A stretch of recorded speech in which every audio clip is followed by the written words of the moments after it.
Alors, tous ces 3 cas que nous venons de parcourir vont nous conduire maintenant à un 4e cas où nous allons voir à proprement parler ce qu'on appelle la règle des signes.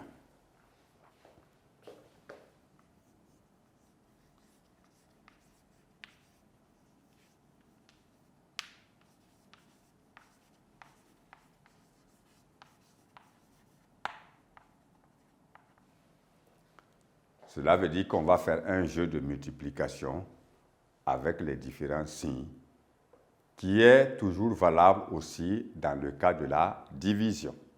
C'est pourquoi nous allons voir que lorsque vous avez, premièrement, un signe plus que vous multipliez par un autre signe plus, on obtient un signe qui est le signe plus.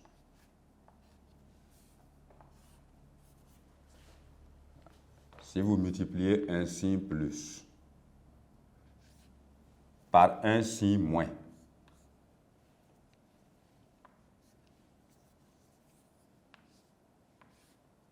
alors vous obtenez un signe moins. Vous pouvez multiplier un signe moins par un autre signe moins.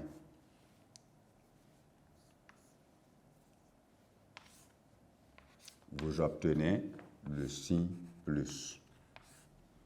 Et de même, si vous multipliez un signe moins par un signe plus,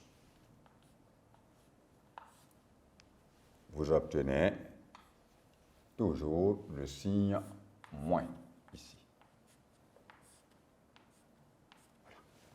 Alors, ces règles-là, il faut les connaître.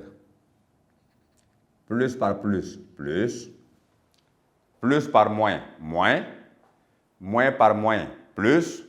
Moins par plus, moins. Ce sont des choses que vous devez connaître afin de toujours trouver le signe du résultat final du produit de 2 ou de plusieurs nombres relatifs. Alors, cette règle-là ne se limite pas seulement au produit de 2 nombres, mais il se limite au produit de 1 million de nombres, même si vous voulez. Voilà pourquoi il faut le comprendre et le retenir. Alors, maintenant, nous disons ici que dans cette situation, toutes les règles que nous avons vues ici, pour le cas de la multiplication, ces règles-là sont valables pour la division. Notons seulement cela en remarque.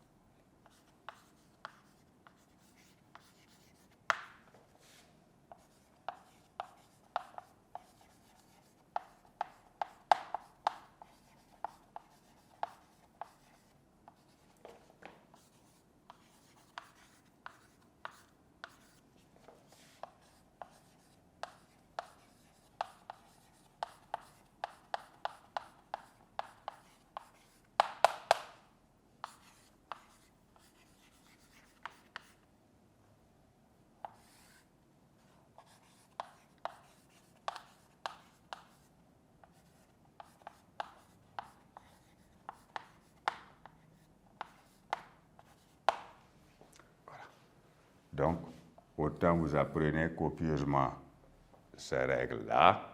Dans le cas de la multiplication, vous les apprenez aussi dans le cas de la division.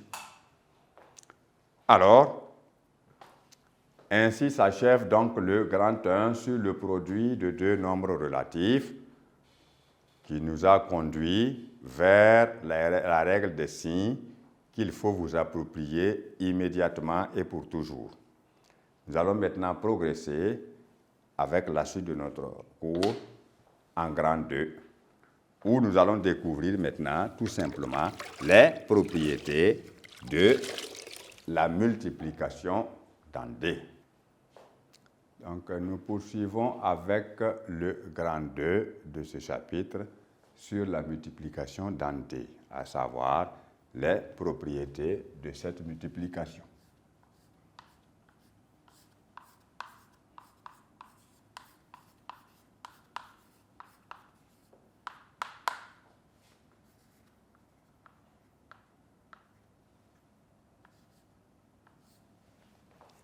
Alors, lorsque nous parlons de la multiplication ou de l'addition, ces deux opérations que nous connaissons ont des propriétés qu'il faut toujours vous rappeler.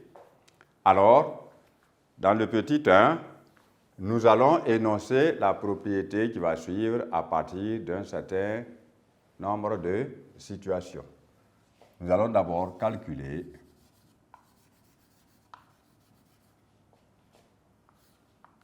moins 7 multiplié par plus 12 d'une part, et d'autre part,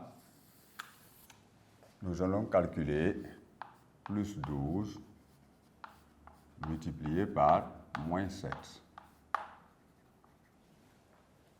Alors, nous obtenons ceci. D'abord, moins 7 multiplié par plus 12. Nous rappelons encore, moins fois plus donne moins. Et ensuite, on multiplie 7 fois 12, ce qui nous donne 84. On peut écrire avec des parenthèses, tout comme on peut écrire le résultat sans parenthèse. D'une part. D'autre part, plus 12 multiplié par moins 7. La priorité d'abord, c'est la multiplication des différents signes. La règle des signes nous dit que plus fois moins donne moins. Et ensuite, 12 fois 7 donne 84. Alors, nous avons constaté que selon l'ordre occupé par chaque nombre relatif, le résultat de la multiplication ne change pas.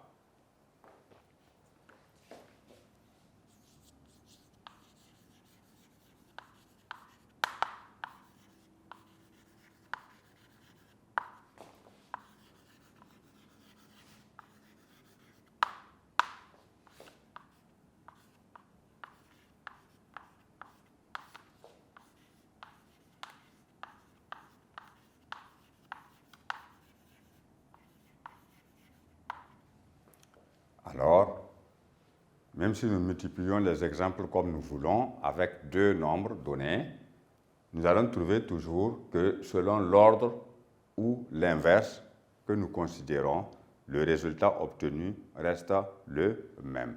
Cela nous permet d'énoncer la propriété 1.